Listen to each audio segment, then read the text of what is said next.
This show is brought to you by Imperial Yeast. You hear us gushing over Imperial Yeast all the time, and that's because their yeast performs for us in every batch we brew. Imperial Yeast is adored by commercial breweries and home brewers alike. Their pitch-right pouches are jam-packed with 200 billion fresh yeast cells, guaranteed to deliver flawless, fast fermentations every time. Imperial Yeast strains are grown by a team of pro brewers and home brewers in Portland, Oregon, who live to help brewers learn more and ferment better. Join our recipe-receiving Patreon groups and get a free upgrade to premium Imperial Yeast with every recipe kit that ships out to you. Learn more at patreon.com/homebrew happy hour and come brew with us.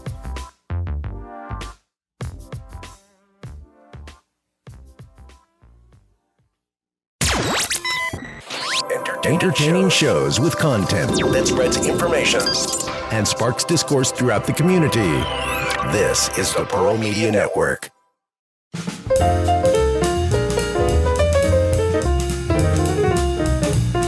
Oh man, couldn't push the button fast enough. Hello, and welcome to the Homebrew Happy Hour. This is the show where we supply the answers to your homebrewing questions and discuss all things related to craft beer. If you have a question you'd like us to discuss on a future episode, go to homebrewhappyhour.com and click on the submit a question link at the top of the page, or now you can call or text them in by using 325-305-6107. I am your host, Joshua Stubing. Today I am joined by the Director of Operations at cmbecker.com, Mr. James Carlson down there. Handsome James with the facial hair.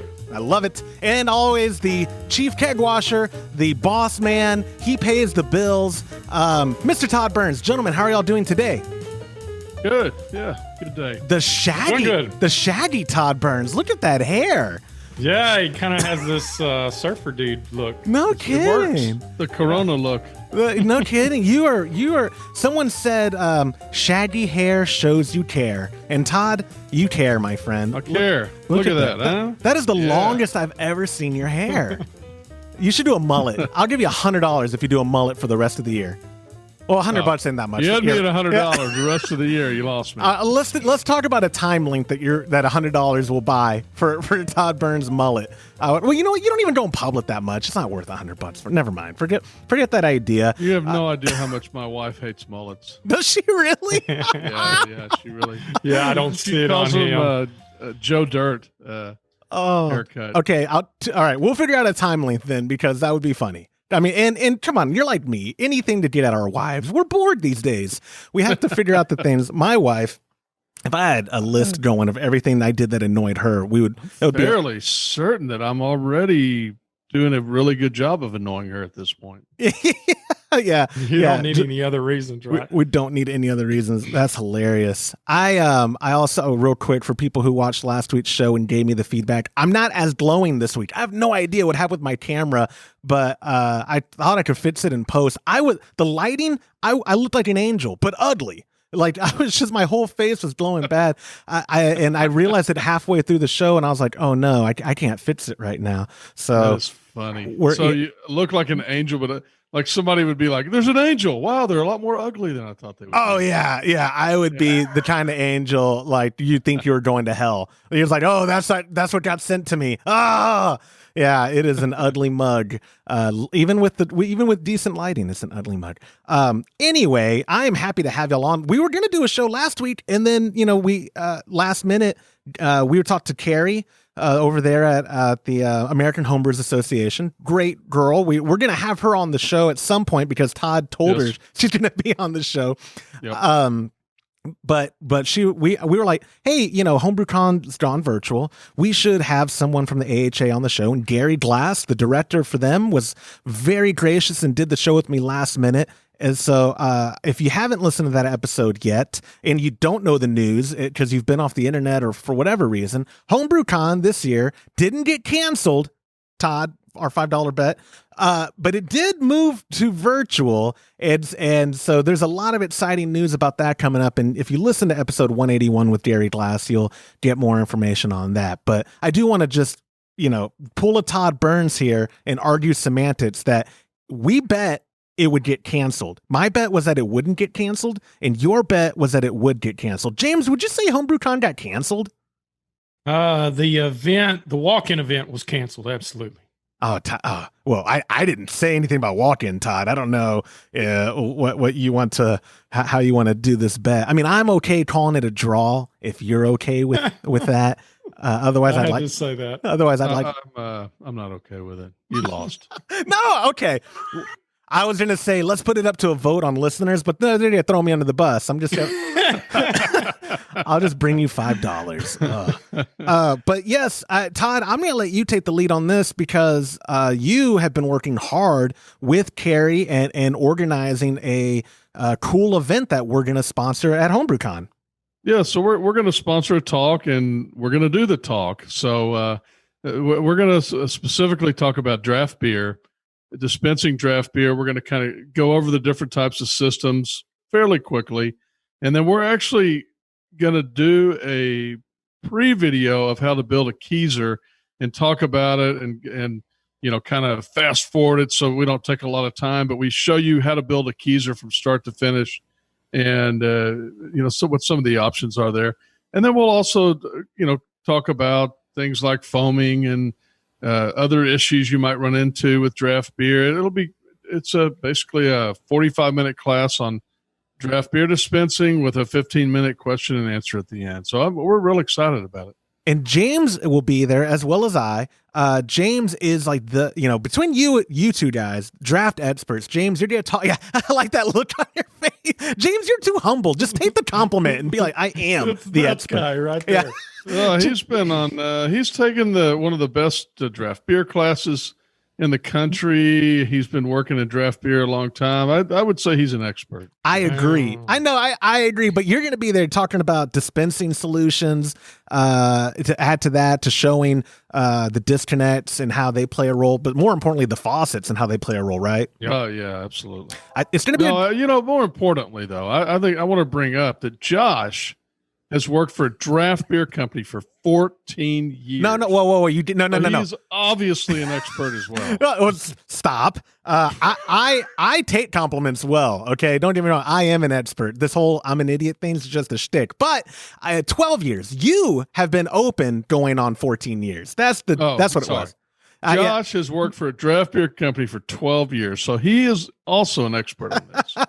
Well, yeah, the first 18 months was just me washing kegs, and so I am an expert. So you know kegs fairly well. I do know kegs fairly well. I mean, I'm not saying we didn't have to take it slow when we taught you, but 12 years, you know it pretty well now. You taught to me slow. Rude. I actually almost to the day, James, is my 12-year anniversary with Keg Connection. Thank you. Todd forgot. I sat here in my nice Hawaiian shirt all day waiting for him to call. And just like a man, he forgot and didn't call me. I did. I sent you a text. After your wife probably saw my Facebook post and said, "It's been 12 years. Did you know that?" And you said, crap. I sent you a text that day. You did that evening. You can't say I forgot. That evening. You want me to get my phone? Say I forgot if I remembered on that day, or even if my wife told me. Yeah, I'm not saying your wife is the better half, and I know she's the one who either saw my post or remembered. Your wife, so she is a saint, and I love that when we were talking about as I'm going to start coming back up to headquarters to film, especially for that presentation we're going to do for Homebrew Con, the first thing that she told you was, what does he want for dinner? What does he want? No, I have to tell the story. I mean, I literally said, Josh is going to come back again next week. And she went, "Oh, great." And I thought she was going, "Oh, great." So I said, "Yeah, well, we're going to work on that." She goes, I've really missed seeing him. What does he want for dinner? And I was like, oh, she wasn't being sarcastic. She's actually excited about Josh coming back. So, yeah. I know. That's why I've been around for 12 years, because your wife likes me. We know these things, Todd. It's no secret. I would have been let go a long time ago if your wife didn't like me and my family. So I'm good with that. She's in the demographics I'm good with. I'm good with Hispanic mothers. I'm really good with. And just women over 40, they love me. I don't know what it is about me. Yeah, we learned that in Germany. Yeah. Well, yeah, that was women over 70, and I'm really good in that demographic. But anyways, moving on real quick before we get to the questions. Recipes for our Patreons for the month of May. You have a choice. If this is your first time back on the show listening and you haven't caught the last few episodes, we're back to giving options every month for our top 2 tiers. Our $50 tier is a recipe every month. Our $35 tier is a recipe every other month. And going forward, we're going to have options. So this month, it's a Hefeweizen from Homebrew Supply called Heleweizen. It's what me and my pop brewed. Or the other option is a Swinging Blonde Ale. Guys, I don't know if y'all have brewed either one of those. I think we've talked about that, and neither one of y'all had. My dad and I did the Heleweizen because he wanted to. Hefeweizen's not really my thing. Holy moly, that Stefan strain.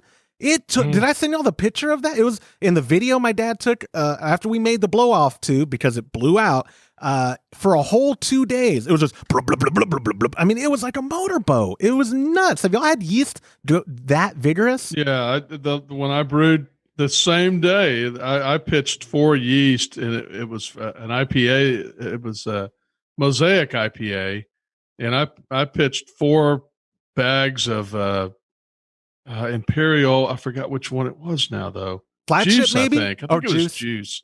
Yeah. And I mean, it went nuts, and it went nuts hard.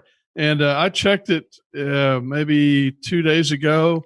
I checked it, I was like, it's supposed to hit 1.014. I should check it and see how close I am. It was at 1.01. I was like, damn. So I said, well, I'm going to go ahead and dry hop it. So I dry hopped it and checked it a few days later. It was 1.007. So it's really going to be, and I tasted it. It's good. So James rolling his eyes like, yeah, the IPA, sure.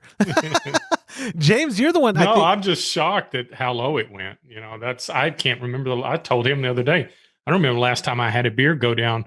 Big Bertha, we could get it, but we were always adding oxygen before we pitched the yeast, and we could get it down to usually 1008, but that 1007, man, that's low. And I was going to ask you guys, when my pop and I upgrade to a stainless steel conical fermenter, is there enough headspace in those where blow off tubes are going to be a thing of the past for us, or do you still sometimes in a conical have to? No, that's what it is. That's what it is. Explain. It is a blow off tube. Oh, right. Okay. I had to think about that for a minute. Well, it just all depends on volume and how vigorous the fermentation is. If you're pushing the volume and you don't have enough headspace and you have a real vigorous fermentation, it'll push it out the tube. So we've never, we don't use anything but a blow off tube on ours. We've never used a bubbler on it. It's too much. There's just too much. You got 15, 17 gallons in there, whatever you can stuff in there, and it's just too much. Well, if me and my dad get the CF15, because that's the one you told me I'm getting. You didn't give me an option. You were like, you're spending your money on the CF15 to future-proof myself. But if we're still brewing in 10-gallon batches, in theory, we'd probably be okay till we'd move up to 15, right? Or should I always You should be okay with 15. I don't understand. I mean, it is a blow-off tube automatically. That's all you use on it. Okay. I'm too dumb to understand the simplicity of what you're saying. Well, it comes with the way the top of the conical is configured. It has a tri-clamp fitting with a barbed hose coming out. So there's really nowhere you can put an airlock. Oh, yeah, you have to use a hose. Gotcha. Now that made sense. Okay. Yours in the office, James, the Blickman's not that way, is it? No, it comes with just an open hole. So you can choose to either use. Now, it did come with a 3/4 ID blow-off tube with a 90-degree fitting, but you can use a regular airlock if you want to. And I think Joe has before on one of his. That's why because that's the one that you see the most blatant for me when I go in the break room. It just because the way it looks, it's Pizza the Hut. So big and ugly. Yeah. So I've seen that with an airlock. I think I just assumed, and I think the Flex ones from Spike are airlock compatible as well. But now I'm just blowing smoke. But anyway. we should mention it's not ugly because it's a Blickman. It's ugly because James put that foam, that spray can foam all the way around. Yeah, but it was effective though. It works great. Yeah, it holds temp very well. But ugly it is. They need engineers are not known for aesthetically pleasing people. It's about getting the job not done. me. Yeah, not me. You're right. And James too. Yeah. He didn't want the Conoco looking more handsome than him, so he had to snugglify it. But that's right. Anyway, so yes, all exciting stuff coming up for us in June at Homebrew Con. If you want more information, go to the show notes at homebrewhappyhour.com, or you can go to homebrewcon.org, and I learned .com goes to that as well. But if you just go type in Homebrew Con, you can register for the event. It's still $99 if you're already a member, or it's like $130 and some change. We are working on getting some giveaways to the conference through the AHA. We don't have official numbers on it yet, but stay tuned. Follow us on our social media. We're going to be giving away access to that soon. We hope you're there. And if you're not a member already, the AHA does so much good stuff for homebrewers. They are literally advocates for homebrewing at a federal level, just like helping with legislation that we would otherwise have no effect on, and just the fun events they do, how they support homebrew clubs. There's a lot of that stuff they're doing. So look into joining if you're not a member already. Yeah, state and federal. We told Carrie we would beg. We are begging. They need help right now because they had to cancel their two main sources of funds with the COVID situation. So they really need people to join right now. So please do. They do. If you believe in what they're doing, and I think if you looked up what they're doing, you would believe in what they're doing. So give it a thought if you're not already. We do have an affiliate link for them in the show notes as well. And if you're watching this on YouTube, it's in the description at the bottom. You can click on that. And we're not actually collecting that affiliate payment at all. Todd made sure. This is how good a person Todd is. He went out of his way. I was trying to shut him up during the middle of the Zoom meeting. He was like, and Carrie, anything we get from that, we want y'all to keep it. And I was like, what are you doing? We're sending people. That's video game money. But Todd's a better person than me. But no, they need our support. They really do. It's a tough time right now for them, and we need to support them. I agree completely. So with all that said and out of the way, and like 15 minutes later, we do have some questions for y'all for today. First one starting from our friend Greg K, who used the submission form at homebrewhappyhour.com. Greg wrote, "Hey Joshua and crew, I'm finally joining the winners in the kegging club, but I need some advice. I only have space for a dorm-sized fridge, so one of Keg Connection's kegerator packages seems like the obvious choice. However, I'd rather drill into the fridge door so that I can be future-proof in case I ever want to replace a faucet or two with flow control. Have you ever drilled into the door of a dorm-sized Edge Star like what's on your website? Is this a dumb idea? Your help is needed, and I thank you for the podcast and taking my question." Greg. Now, before the show, while we were just kind of chit-chatting before, Todd and I think we need to define some things just so we're all on the same page. When he says dorm size, he was talking about those Edge Star, like that's on the website, because he clarified it later, or like what I have back here that's not a kegerator, or like what I took to my dad's. Todd was under the impression dorm size is like one of those, it fits cans and maybe a half gallon of milk, right? Yeah, like a mini fridge. Right, which is I call that one a mini fridge he has behind him. That's when it gets really confusing, right? That was what was funny, James, because Todd was like, "No, those the dorm size are also mini fridge," and I was like, "But when I bought that 2 months ago, or back in early March or late February, pardon me, when I bought that fridge for my kombucha, it was under mini fridge." And then dorm fridges were the small ones Todd was talking about. But so it doesn't really matter what they call them. No. Just make sure before you buy one that you measure the inside and make sure that it's tall enough to fit a keg. I think this is off the top of my head. We should probably put this in the show notes or something. But I know that the shortest you can get, I believe, is 22 and a half, 23 for a pin lock. But then the pin locks are taller. Now we have short pin locks. So if you use short pin locks, I think you can get by with like 23 and a half, 24 inches height. And a lot of them are just under that. So you got to be real careful.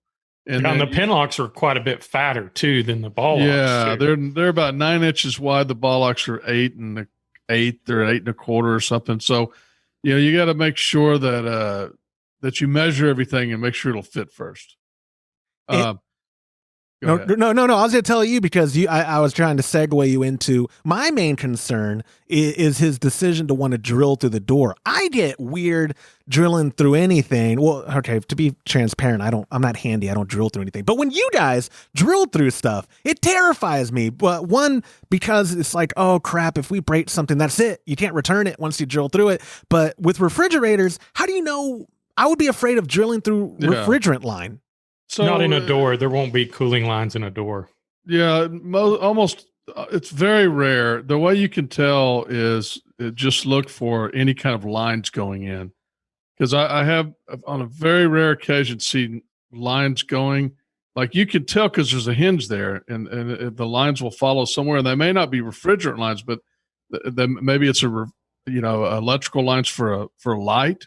Yeah, there's like that. There's a pivot switch in the door a lot of times, but also one thing I would bring up is the location of the shank. I would definitely make sure it goes between the kegs, because there's not a lot of clearance when you shut the door from the back side of the door to the keg. So if you're going to do that, make sure that you get it centered between the two kegs, or the door won't close. The other thing is you're actually probably at more risk doing the opposite, which is the tower. There's an old trick to this, and what you do is you mix up alcohol and baking soda and make a paste, and you smear that all over the top, and then you turn on you have it turned off when you're doing all this. You turn it on, and those refrigerant lines in the top typically are actually not cold, they're hot. They're the hot lines that are going through there, and it will dry up that part, so it'll turn white, and you can't drill there. And the other thing is, if you do all of that and you're pretty sure there's no refrigerant lines going in through the top, make sure you don't hit the plate in the back. A lot of those have a cooling plate in the back. And I know from personal experience that if you drill through one of those, it will destroy the refrigerator. But you know what? You've only destroyed like one fridge compared to like 500 hydrometers. So, I mean, you're doing pretty good with fridges, man. Thank you. Yeah. Oh, we got 100 coming, so that'll last us a while. Well, we have from what my latest count between the three of us, we have 250 hydrometers on the way. So, yeah. That's hilarious. I mean, it would take me a long time to break 250 of them. Oh, you say that you're like a bull in a china shop, my friend. But yeah, the kegerator, you can definitely build a kegerator out of one. It could be a little challenging because they're small and you got to worry about the space. And sometimes you may not be able to get two kegs in there, just one keg, but that may be all some people want. The other problem is the CO2 line. You may not be able to fit the CO2 tank in there. Now you got to drill another line. So every time you try to drill a hole in one of those things, you're always at risk of hitting something. So you just got to be super careful. In the past, I know one of the things we've done is turned it over and looked at the bottom. Although then now I have to say, be very careful.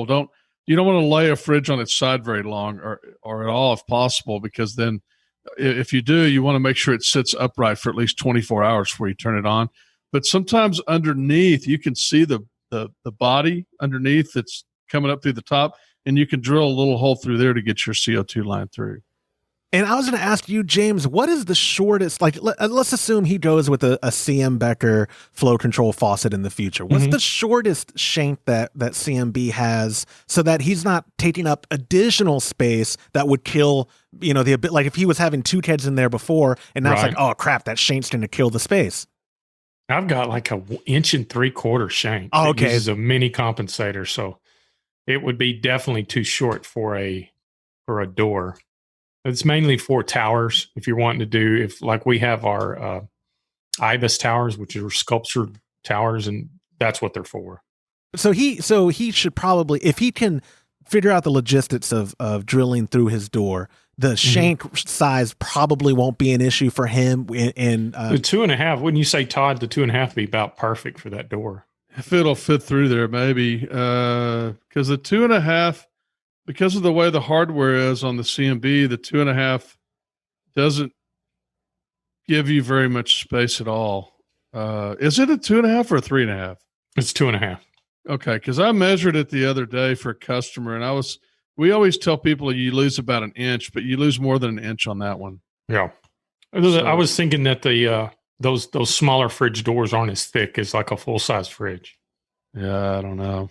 And then I know on mine, what I did on mine is I cut the plastic and the insulation back, and I mounted a 2.5 in the door, and the only thickness of the sheet metal on the outside of the door is what I used, because that way I could clamp it down tight and it wouldn't rotate back and forth. Yeah, and I have hollowed out the inside of the door too, right where the shank's going, and that made the back hole bigger so you could get the screw. I mean, there's ways to. There's what does my dad love to say? There's more ways to skin a cat. Or no, wait. There's more ways to kill a cat than choking it to death on butter. There's a good old Texas saying for you. What? Well, yeah, but then you went about skin cats. What are you talking about? Are you mixing up sayings? Are there more than one? Yeah. There's the old skin a cat. I don't really know where that comes from, but anyway, I've heard that you can't swing a dead cat without missing. Yeah, there's a lot of dead cat idioms. That's weird. Anyway, before I not to just drag out a question, but would one solution be, can you mount a T-tower on a standard kegerator? And then, because don't the T-towers fit a flow control shank, James? Yeah, we've got one in our brew room, on our kegerator in our brew room. We've got a 3-faucet T-tower with flow control shanks. I have one I have one at home. You've poured about 1,000 beers out of it. But to be fair, the reason I know T-towers are possible. Don't look at me like that. Let me go to the screen. Josh, you took that face away. No, beers out of my those kegerators at the one in the break room and the one at your house are bigger kegerators than what Greg's talking about. They're considerably larger. They're 3 keg size. So I didn't know if it's still feasible to mount that size of a tower on a smaller kegerator like the Edge Star one he's talking about. Sure. Yeah. Oh gosh, thank you, James. The base is the same size as a regular tower. It's just a 3-inch. They're both 3-inch cylinder, and then it just goes to a T as opposed to just staying as the 3-inch cylinder. Yep. Oh, okay. Well, man, you know what? I should get a T tower for my dad. I like the way they look, and because I told you guys, right, I want to upgrade to V10s now. I think I'm done. The V3Ss are great. They've served their purpose. We've had them for 5 years or whatever, and it's time to move on to proper flow control. Yeah, you need flow control. Definitely. I agree. And I didn't want to do inline just because it's more work than I want to do. It'd be a lot more affordable, but it's more work than I want to do inline. And you'd have to open it up every time and adjust. Anyway, okay. Now that Todd feels smug, making me feel like an idiot because you've seen a T-tower on a kegerator. Thank you, Greg, for submitting your question. This is a great time to remind you all when we take your question and to do it on the air, we send you a $25 gift card to kegconnection.com. So, Greg, check your email inbox for that gift card. Moving on, question number 2 came from Ashley W., who used the submission form at homebrewhappyhour.com as well. Ashley wrote, I found your podcast on Pocket Cast, and I'm now catching up on all of your episodes. Start at like episode 50 and go up, because once James was on it for good is when we started getting better. You may have already answered a question like mine, but I wanted to write in anyway to also tell you that I love the show and really enjoy the information. My boyfriend and I make 2-gallon batches of beer, keg it, and use a plastic Cobra faucet beer line with a paintball tank airline to pour our beer. It has worked for us well, except that the last few batches we seem to pour mainly foam for the first 3 or 4 glasses, and then it levels out. Any idea what could be going on? Our regulator is set to 12 psi because it's what we've read is best, and our fridge is between 38 and 41 degrees most days. My boyfriend thinks it's time for us to have a dedicated beer fridge, since our current one that we keep the 3-gallon keg in also keeps our food and other drinks in it. Yes, it is packed. Sorry for the long question, but I hope you can help. There's a lot that we can take away from this question. One, I think Todd's first thing is, why are you brewing such small batches, Ashley? Like, just do the 5 gallons. What are you doing? No, but joking aside, Todd, you're the foam king, man, or resolving it. What are your initial thoughts hearing the question? Oh, when I hear 38 to 41 with a Cobra tap, I think foam. I mean, that's pretty warm. 38's the maximum temperature you should have it at. If you're using a Cobra, taps are notorious for foaming. They tend to, just like a keg party. If you've ever tapped a keg at a keg party, that's the saving grace at a keg party, is the beer is usually at 32, 33, 34 degrees because it's on ice, right? but you'll notice it always foams in the beginning. Kegs tend to foam more when you first tap them. So if you've got a warm keg, you've got a Cobra tap, you got 5 feet of line. I'm surprised you're just having trouble. I mean, that it would be very typical to get foam out of that. I mean, I think that going to a tap system where you're pouring from a shank, you've got regular faucets on it would probably help a lot. Lowering the temperature, if at all possible, on that would help a lot. It sounds like you're using it for a lot of things. When people use a fridge for a lot of things, just like a walk-in in a restaurant, they have problems because people are always going in and out, and the temperature goes up, and then they start getting foam. So I don't know that it's one thing. It might just be a combination of several things. When you share a fridge for multi-purpose, that was the first thing that popped in my head too, was it's got to be temperature, if anything, not just because, yes, that is high for drafting, but also, yes, the constant opening and closing, it affects it pretty much. I mean, pretty harshly, doesn't it, James?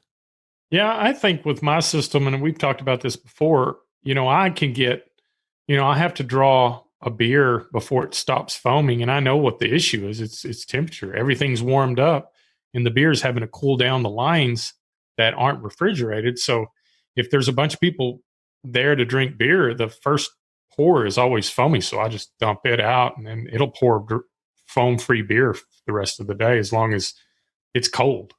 That's the biggest thing. A lot of times, and Todd, you can agree with this, a lot of foam issues are always attributed to, most always attributed to temperature. Yeah. So, I mean, the other thing too, I got to mention this because it's my pet peeve with Cobra or picnic faucets or party faucets. There's a lot of names for them. Those little plastic faucets.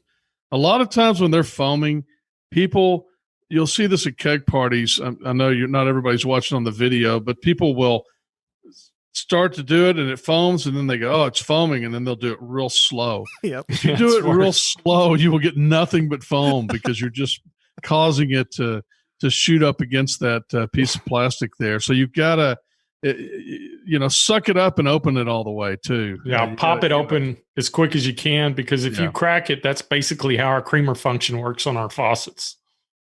You're right. When you want to manufacture head, that is exactly what the creamer faucet's doing. But you're right. Well, most people, I've learned, and I try not to sound like a snob when I go to a family get together or a friend's party or whatever, and they're showing me like, whoa, what do you think the problem is? And it's a foot pump, like one of those Uber tap, and it's 100 degrees outside. The keg's in the middle of the sun. You're like, I don't know, man. Just keep trying. Like, I'll try to help, but it's also like, it's a Coors Light where they're already overcarbed, and there's a ton of things wrong. I wonder, that we do have a solution though. We have to bring it up. We have I love to call it our $50 solution to a $3 problem, right? So it sounds like something your dad would say. So the CM Becker has our event faucet, which replaces the little plastic party faucet, and it's flow control. I used one night before last because I had a keg I was trying to test. It wasn't in my kegerator, and it pours absolutely perfectly. The most amazing thing that you can do with that I can never quite get over it is if you're force carbonating. I use it when I force carbonate to check the carbonation level. You can force carbonate at 40, 45 PSI, not depressurize the keg, and dial it down and actually pour a perfect glass with your kegerator at 45 PSI. Now, that's amazing. Wait, it is cool. Was that on purpose, or did you drunkenly forget to turn the PSI down? But when I'm force carbonating, I just want to see where the carbonation level is. Yeah. So I'll do it, agitate it a while, and then I'll leave that faucet on there, see what the carbonation level is. You got to pour a little out because you got to get out what's in the hose. And then and you'll get a little jump where you hit that, and you'll get foam there, pour it out, and then you can literally crank it almost all the way down and pour. I can pour 2 or 3 ounces, taste it, and go, it needs a little more carbonation. Never even have to turn it down. That's actually brilliant. Yep. That's a really good idea. I need to, maybe my dad and I need to do that, because carbonation has been our woes lately. Well, we've had a lot of woes. Oh, hey, be careful. James is down there. Oh yeah, that's so messed I raised up. my hand and said, "No, that's my deal. That's my stick, not y'all's." Dude, so that happy little hops, we over carbed it. We dry hop for too short a time. It is good now that we have it all resolved. It's pouring good. It tastes fine. But the first, from kegging it till a week later, it was rough, and mainly because we overcarbed it because we've been undercarbing everything. And so, what do you do when you undercarb everything? Well, you overcarb. It drafts so much better, doesn't it? It does. It did, James. Yeah, it drafted so much better. It did make me, though. That was the one thing where I was like, we need V10s, man. We need V10s. Did you try turning your flow? Oh, never mind. Exactly. Hardy, har. Yeah, that's what punched me in the face. Like, we need V10s. We need V10s because then I would have not been so pissed that day. It would have been a slow pour, but it would have not been just foam and hops sticking to my teeth. And it was fun. But that's another thing. If you overcarb, and I'm the master at that, there's nothing that's going to control the foam. Nope. It's just it's a bad thing. So watch your carbonation too. Absolutely. It is a bad thing. I agree wholeheartedly. Before we move on from Ashley's question. So you're saying, Todd, lower 38 should be at the top end of temperature if you're going to be from whatever you're drafting from? Yeah. I mean, I typically set mine at 36 because I do have to open it here and there and things happen and it maybe doesn't keep, I set it at 36, by the time I pour a beer in the glass and let it calm down a little bit, it's going to raise, higher quicker. So I don't want to drink beer at 36, but when you have your fridge set at 36, your beer's not 36 by the time you take a sip of it. Right. And then I would also like to recommend, Ashley, and I'll put it in the show notes. You can also go to youtube.com/Homebrew Happy Hour and find the video Todd did on foam, the most common foam issues and how to resolve it. It's actually one of our fastest growing videos. We did it maybe almost a year ago, and I get feedback on it a bunch. My YouTube inbox is always full of people asking specific questions, and I just forward them to James and Todd because that's what I do when y'all ask me questions. But it's a really thorough video for as short as it is, and Todd just gets to the point. And so I'll put it in the show notes, a link to it, and watching that because there is a bunch of factors that it could be. And, you just build your troubleshoot list and knock them off one at a time until you seem to resolve it. But the event faucet from Sam Becker is a great solution. Getting a beer fridge like your boyfriend recommended is a great solution. And that's what y'all need. Y'all need a bigger fridge and you need to brew 5-gallon batches. There we go. We solved your problems, Ashley. Next, we're going to tackle world peace and a bunch of other stuff. Okay, last question of the show came from our buddy Alex, who also used the submission form at homebrewhappyhour.com. Alex wrote in, fellas, love the show and love the banter. Keep up the good work. I have a question about dry hopping. What's best practices in your opinion? Do you pitch your hops directly into the fermenter or do you bag them every time? Is there a reason for choosing one method over the other? Up until joining your Patreon, I've only brewed recipe kits that never called for dry hopping, so I'm curious how you choose to do it. For reference, I use a bucket for my primary fermentation and will use a glass carboy when I secondary. Prost! Alex. Yes, Alex just joined our Patreon. Thank you so much for joining. And he got the recipe. I took this question for a couple reasons. I'm selfish. We've acknowledged that. I've addressed it. And this question is very relevant to me and my dad. And when those kinds of questions happen, I can take them on the show and then blame the listener who submitted the question for why I took the question. Not that, I needed help with this too. When we were doing the happy little hops and it called for dry hopping, and we've dry hopped beer before that, we're no strangers to that, but we didn't have a bag. And I called Joe and I was like, do we need a bag? And he was like, no, just throw them right in and for 2 days and then keg it.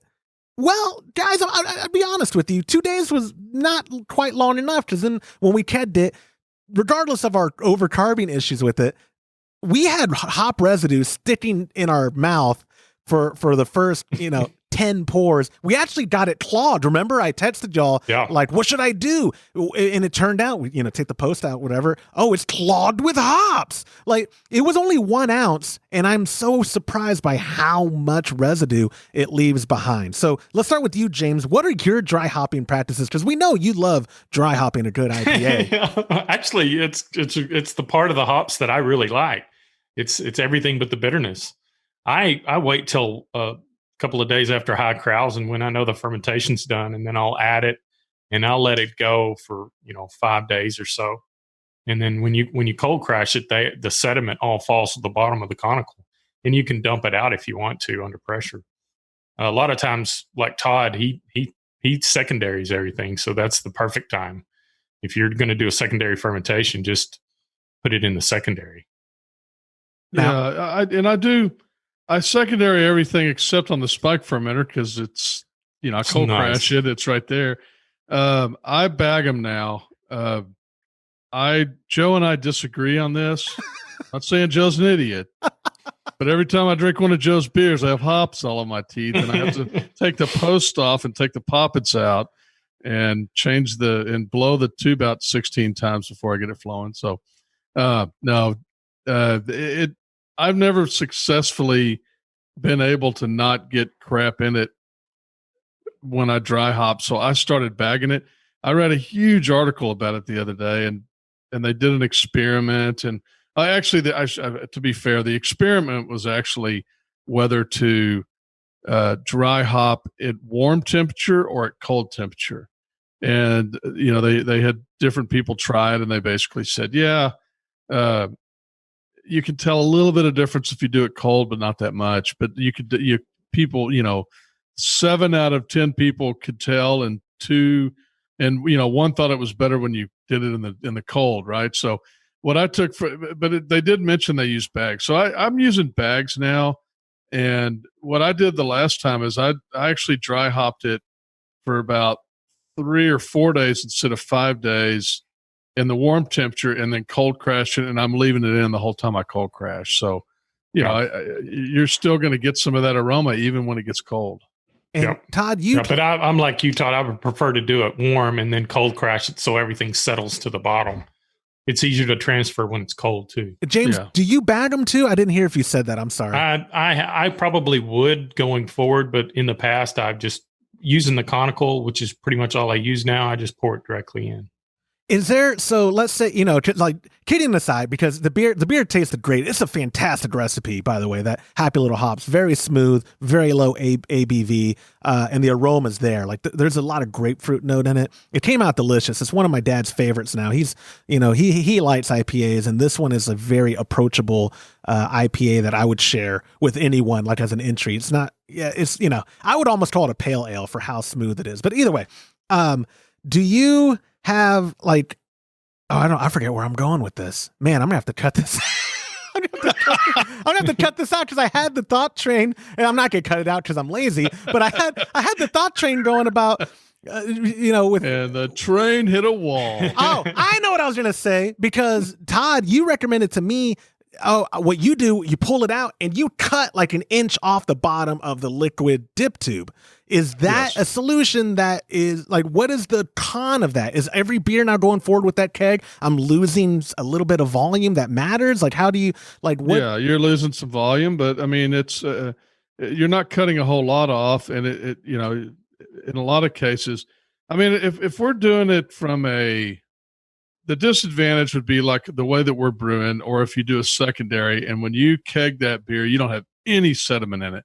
Most people are going to have a little sediment. If you cut it off a little bit, all you're going to do is when you finish that beer, you're not going to, your very last glass isn't going to be half full of sediment. That's right. It's a definitely must do, because you don't want to suck up any trub. I said that backwards, actually. Sorry, James.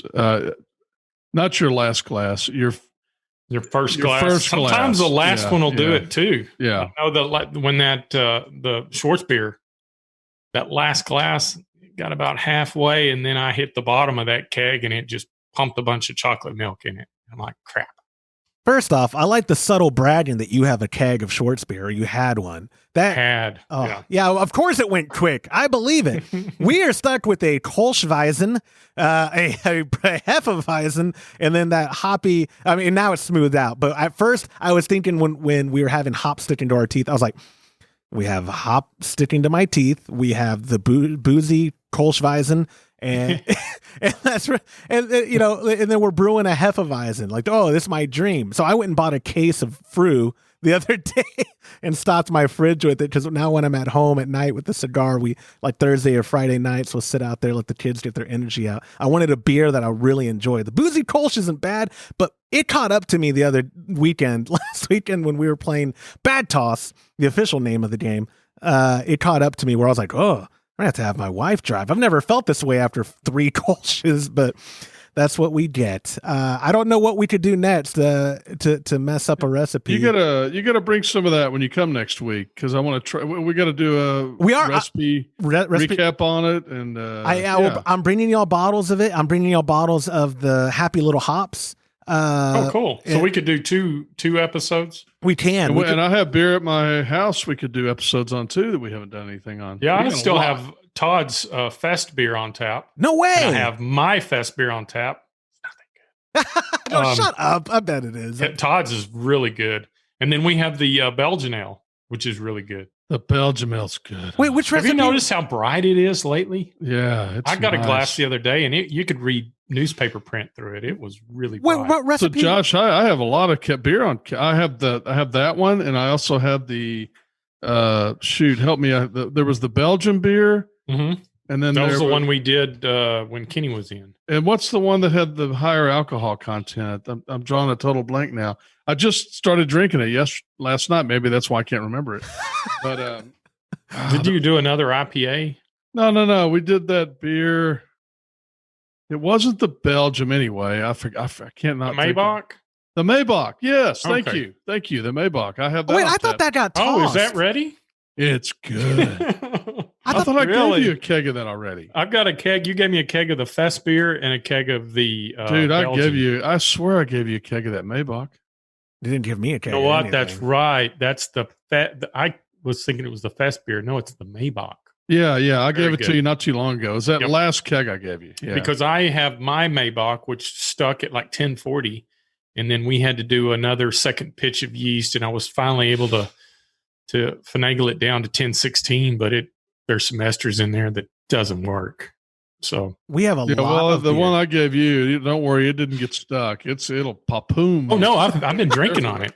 Yeah, no, it's very good. It's a lot better than the one I brewed. But I mean the Way better. alcohol content, it's close to 7%, right? Yeah. I can't have more than maybe 3 glasses in an evening and spaced out. I can't slam them in 1 hour. Oh, I'm looking forward to us slamming them back to back to back Tuesday night, James. You're in. I'm calling.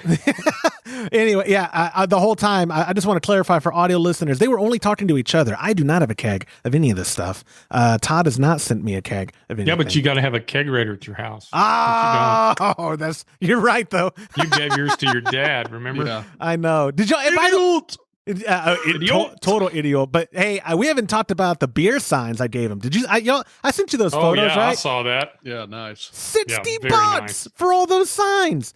Isn't that's crazy to me? This guy, Crazy. It's really nice high-end signs too. really nice high-end. I had a listener who messaged me and was like, I'll give you X amount of money because you don't need 2 Deschutes signs. And I was like, no, I'm okay. My dad, he hasn't put them up yet because he has to rearrange that whole. Y'all been in his game room.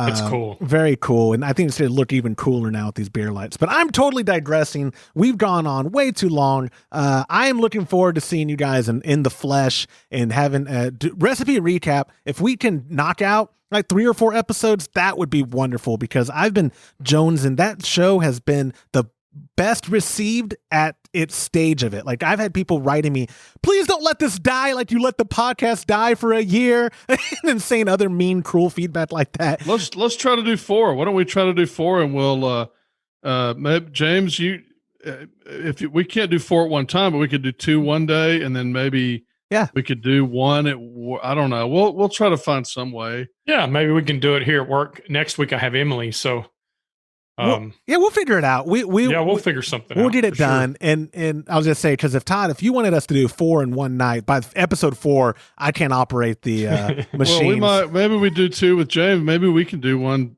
We could do it by ourselves if we had to. Yes, because my do feedback, some at work and some at home. My feedback alone is so valuable without James' input.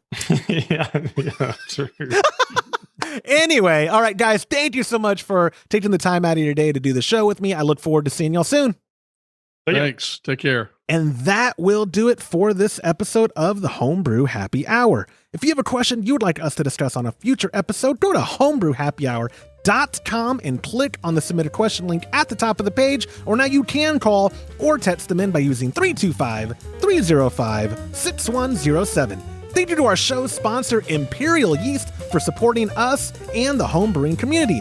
Join any top tier of our Patreon community, and you'll get free Imperial Yeast shipped out to you with your recipe kit. Get more information at patreon.com/homebrew happy hour. On behalf of Todd Burns, James Carlson, and the Pearl Media Network, I'm Joshua Stubing. Thank you for listening.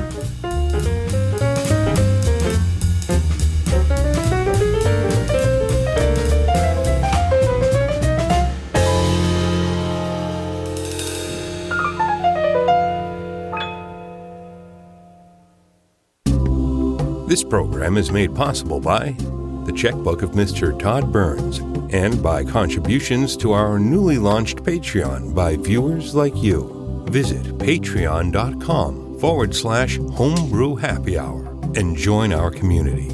Thank you.